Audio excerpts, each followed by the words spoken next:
Stephen Cook covering James chapter 3 verses 13 through 18. And I believe in this context that James is continuing to deal with the issue of the tongue. He begins to talk about wisdom, but I think it's talking about in relation to teachers within the local assembly. James says, "Who among you is wise and understanding?" And if you take the flow of the text from James chapter 3, verses 1 through 12, he's been talking about teachers in the church.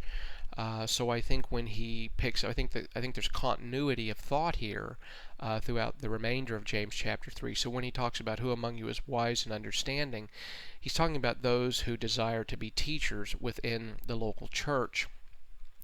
He then goes on to say, "Let him," that is the one who desires to be a teacher in the local church, show by his good behavior his deeds in the gentleness of wisdom. Now, wisdom biblically is more than just an academic pursuit. It is something that manifests itself in the behavior of an individual. Now, James here, when he says, "Let him show," he uses the Greek word deiknoumi. And deiknoumi means to show by evidence. To show by evidence. To give you an example of the use of the word, we'll look at Matthew 8 verses 1 through 4, where Jesus, when he came down from a mountain, there were large crowds who followed him, and a leper came to him and bowed down before him and said, "Lord, if you are willing, you can make me clean." Jesus stretched out his hand and touched him, saying, "I am willing, be cleansed."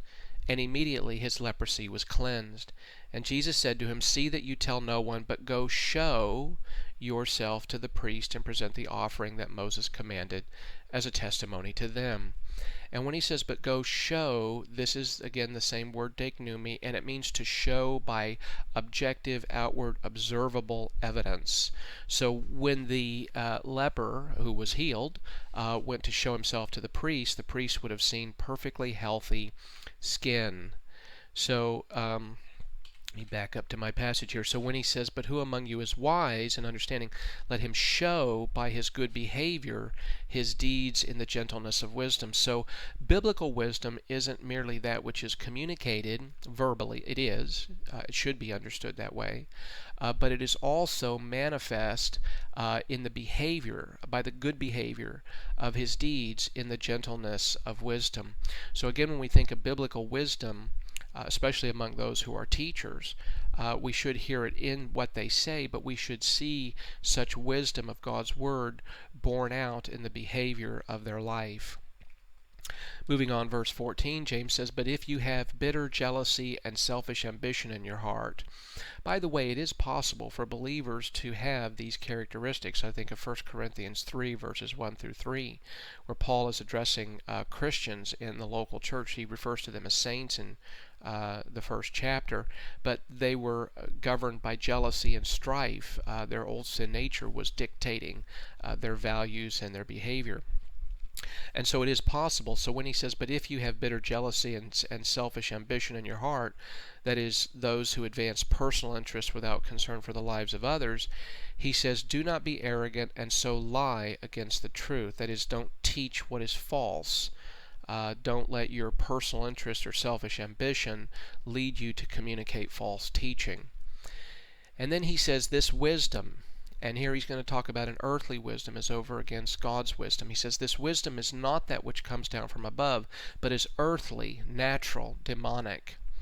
And I think of the three areas in which the believer is tested with regard to the world, the flesh, and the devil, and I think that there's a parallel here. And when he refers to the natural man, he's referring to, it translates the Greek word psychikos. We get the word psychology in the English from it. But it refers to somebody who has life apart from God.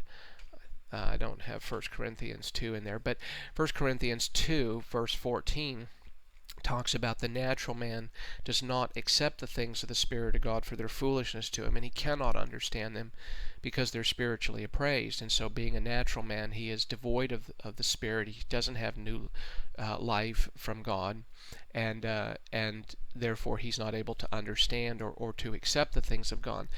But James is here talking about a wisdom that is earthly, natural, demonic in its source. And then he goes on to talk about the behavior that is consistent with worldly wisdom. He said, "For where jealousy and selfish ambition exists, there is disorder and every evil thing." And of course, such behavior betrays a foolish mind. James goes on, he says, "But the wisdom from above is first pure, that is, it is undiluted with worldliness, then peaceable, that is, desiring peace among God's people. It is gentle, that is, it is considerate toward others. It is reasonable to the mind, that is, it has a persuasive element to it. It is full of mercy and good fruits, that is, it manifests good works that show mercy toward others. It is unwavering, that is, it is consistent in word and deed, and it is without hypocrisy, that is, not pretending."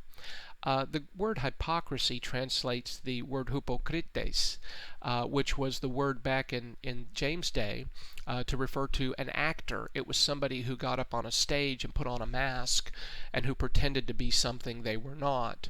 And of course, there are those who do pretend to be spiritual when in fact they're not. He closes out in verse 18, he says, "And the seed whose fruit is righteousness, that is, the fruit of righteous living, is sown in peace by those who make peace." So some summary points. First of all, biblical wisdom is that which reshapes our lives in conformity to God's character, displaying love and grace. Wisdom means we see life from God's perspective. Again, there is a mental aspect to it, and that we conform our words and actions accordingly. That is, it manifests itself in observable ways that's obvious to others. Biblical wisdom is more than an intellectual accomplishment, as it is ultimately observable in one's behavior: gentleness, meekness, humility, love, etc. The Christian who learns to control his mind with God's wisdom will also learn to control his tongue. Worldly wisdom leads to bitter jealousy and selfish ambition, which betray a foolish mind. And God's wisdom leads us to desire peace, not conflict. Wise and loving speech is gracious toward others. I love the passage in Colossians 4:6 where Paul says, "Let your speech always be with grace, as though seasoned with salt, so that you will know how you should respond to each person." In Ecclesiastes 10:12, "Words from the mouth of a wise man are gracious, while the lips of a fool consume him." Gracious speech means we are thoughtful, kind, courteous, and polite in what we say to others, even to those who are rude and offensive toward us. Ephesians 4:29 says, "Let no unwholesome word proceed from your mouth, but only such a word as is good for edification according to the need of the moment, so that it will be able to give grace to those who hear."